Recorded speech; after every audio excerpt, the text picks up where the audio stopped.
అందరికీ శుభోదయం. పిల్లలు, ఈరోజు మనం పద్యరత్నాలు పాఠంలోని 2వ పద్యం గురించి తెలుసుకుందాం. ముందుగా నేను పాడుతాను, శ్రద్ధగా విని నేర్చుకోవాలి. మరి బహుళ కావ్యములను పరికింపగావచ్చు, బహుళ శబ్దచయము పలుకవచ్చు, సహనమొక్కటబ్బ చాల కష్టంబురా, విశ్వదాభిరామ వినురవేమ.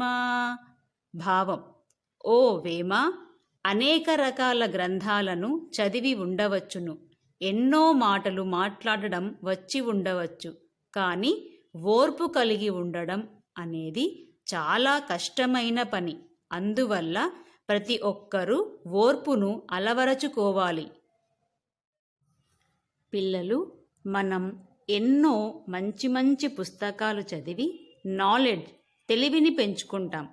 అలాగే స్పీకింగ్ స్కిల్స్, చక్కగా మాట్లాడడం కూడా వచ్చి ఉండవచ్చు, కానీ పేషెన్స్, ఓర్పును కలిగి ఉండడం చాలా కష్టమైనది.